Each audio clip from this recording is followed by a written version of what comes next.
Hey guys, Midnight Missile here. So of course I told you I would make a video after something happened. So yesterday I met with the recruiter, Army recruiter. So I brought my questions along with some of the questions that you guys asked me.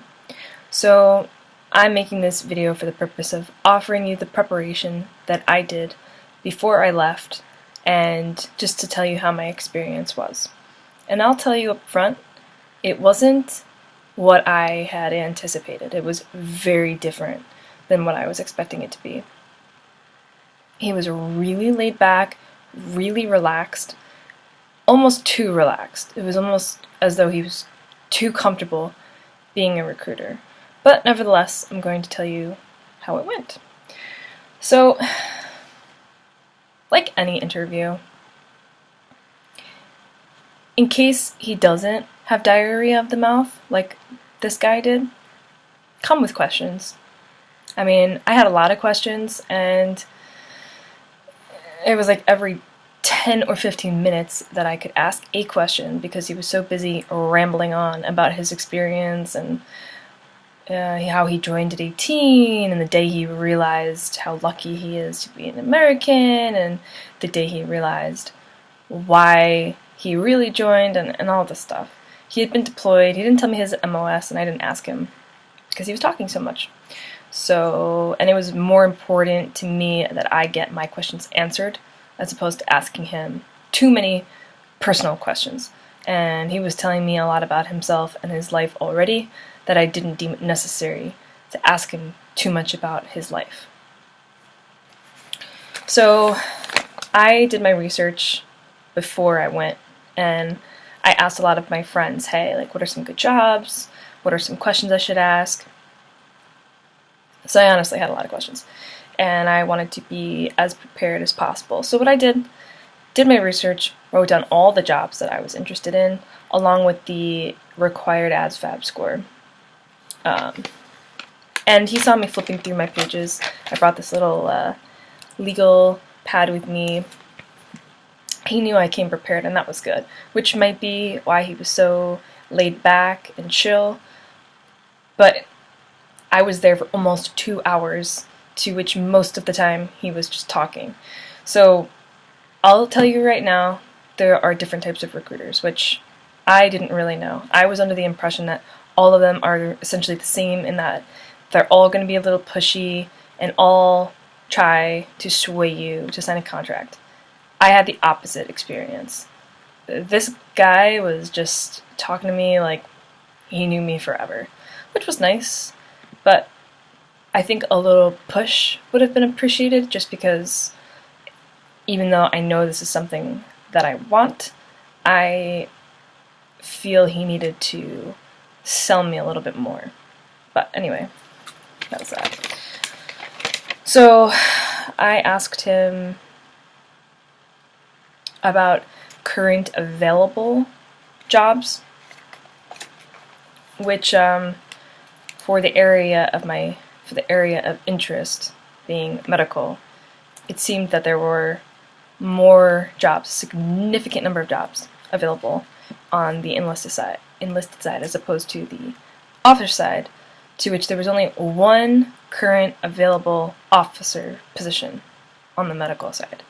So he was saying that because that one job was available, he could make me an officer package, but it would be really competitive to try and get that one position.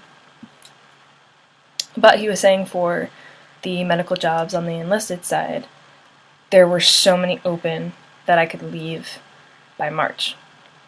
And I was sitting there like, oh shit, I could actually ship out by March, which is not like a big deal. So I was like, oh, this is really happening. This is real, okay.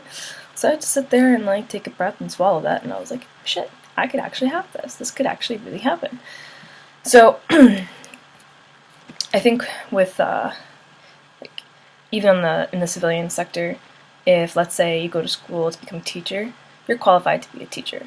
And some people go through a career change. So if you're a teacher and you want to become a doctor, well, you don't just get to go to med school. You have to take the prerequisites for medical school and then apply. Well, take the MCAT and then apply for medical school.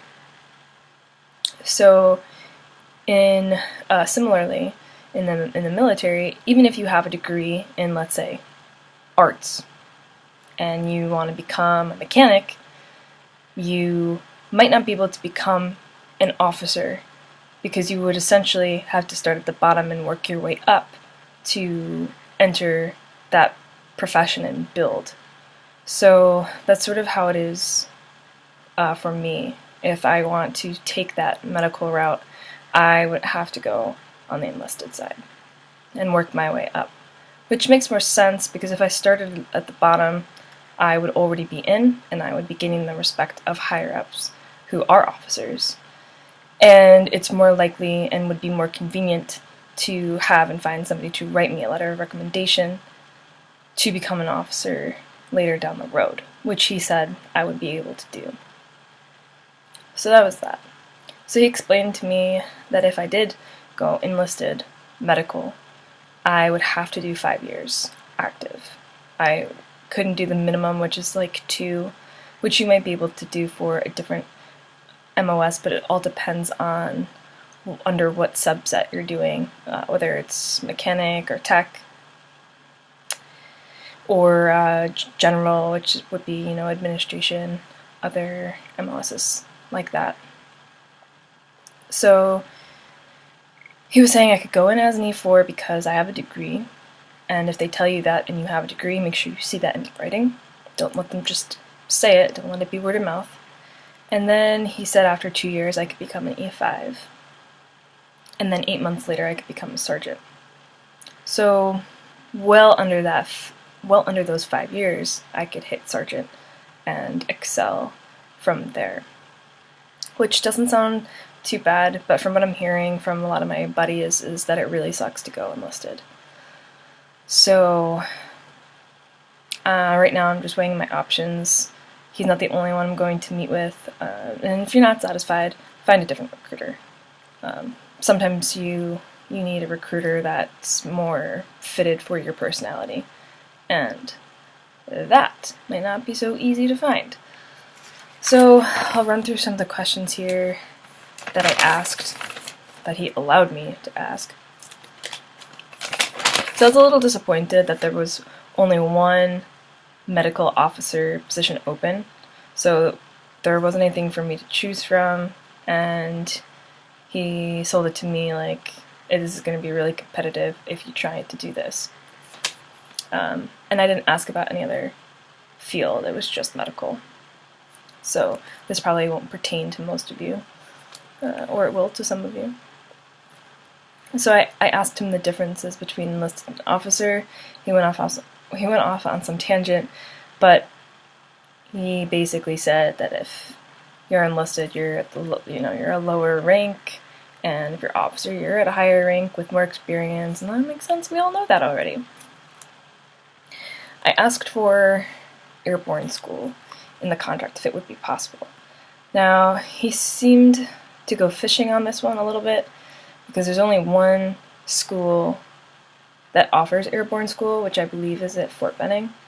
So the Army has a lot of seats open for that. So if they tell you you might be able to get it or you can't get it, make sure you ask somebody, because they might be stretching the truth there if they tell you that. I talked, because I was medical specific, I asked him about the LPN program, which was open and available.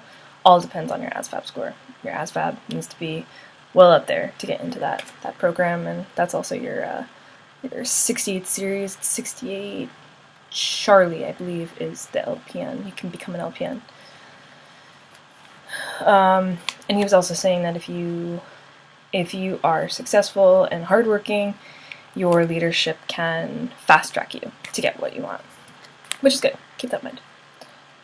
I did not ask about a sign-on bonus, but for medical, he was saying because there's so many open positions and they need people for medical, he was offering me $18,000 just for medical. So after he said that, I didn't ask about a sign-on bonus. I'm also waiting to see what Trump decides on the military budget, because then they might be offering a huge sum of money just to get people to sign that contract. So keep your ears open for that if you're considering the military. So I asked about training and duty stations, all dependent on either the job you're lucky enough to get or where they need you and where they put you. So it's up in the air, honestly. He answered my question. If you go medical, he said that's pretty transferable back into the civilian world. The healthcare is huge and there's a lot of jobs available. Just make sure that whatever training you're getting on the military side is the same requirements that you would need on the civilian side. Something to look out for. I know that the LPN exam they offer is the same that you would take in the civilian sector, so you would be set up for success in that regard, if you're going that way. As for other MOSs, I really wouldn't be able to answer those questions at this time. I asked how long it would take for me to ship out. So March is literally right around the corner. That's fast. Make sure you ask that. It's important. I asked him about what documents I needed. That way it showed him that if I was taking this seriously, it was showing him, okay, I want to know what I need to bring next time.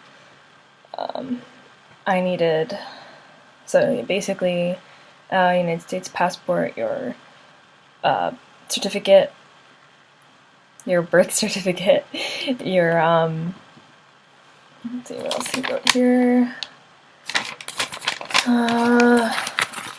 Social security card, your high school diploma, your college, and transcript, any transcripts you have, you need those.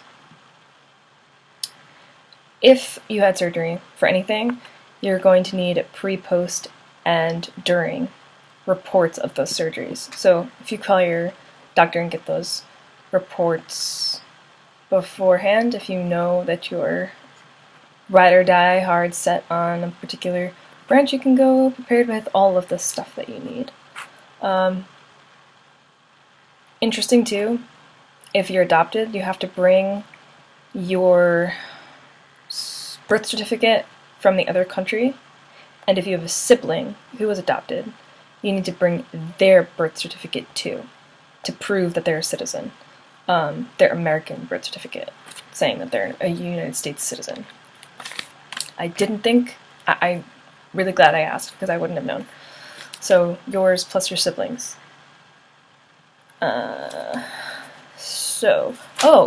And I was reading online that you had to bring the originals of all your ID. You don't. You can make copies and bring them. That's what my recruiter told me.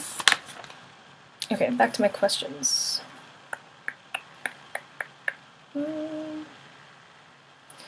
Because I don't really have any friends going through this with me, I asked if there was a way I could be in touch with somebody who was going through the same thing. So once you start the enlistment process, they have something called Future Soldier Program, and that's where you would meet a bunch of people. So right now at my local recruiter, there's like 7 women and 2 men currently in the program. That's a good thing. So it's better to go through it with people. And then just a few tips about working out. Boot camp is now 10 weeks, is what he told me. It used to be for the Army, I think 8.5 or 9. Now it's 10. That's what he told me. And I know in my other video I was talking about conditioning yourself for that 2-mile run. He said, forget the track and get off the treadmill.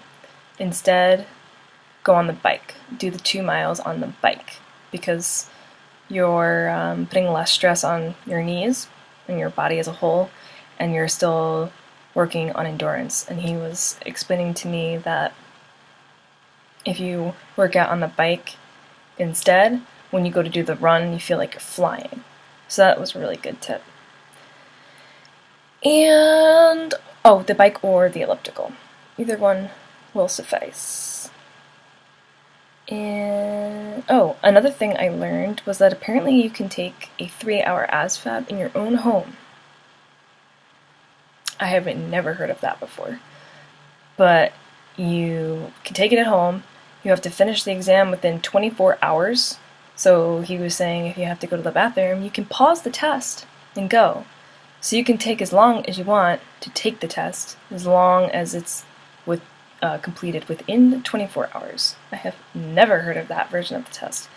However, when you go to MEPS, you have to take a confirmation test 30 days after you take the ASVAB at home. I'll have to get more information on that because I'm not sure what the confirmation test is. I don't know if it's a second ASVAB to see if your score is authentic, like to demonstrate that you didn't cheat. I don't know. It was weird. Oh, and then I just clarified the PT requirements. So for females, it's 18 push-ups for 2 minutes. I thought it was more. It's 18. But he said you should strive for 30 or 40. And sit-ups, he said you have to do 50 in 2 minutes, but he said do 56. Focus on 56 because that's graduation standards. You have to be able to do 56 sit-ups in 2 minutes. And then the run is still 19 minutes and 36 seconds. So that's the time for that. And that's basically all the information I have right now. If you have any feedback or other questions that maybe I didn't answer, just drop them below or in my inbox and I'd be happy to answer them. So now next step is going to be the other, an Air Force recruiter and a Navy recruiter. So I'll make videos about that too. Okay guys, have a good weekend and thanks for watching.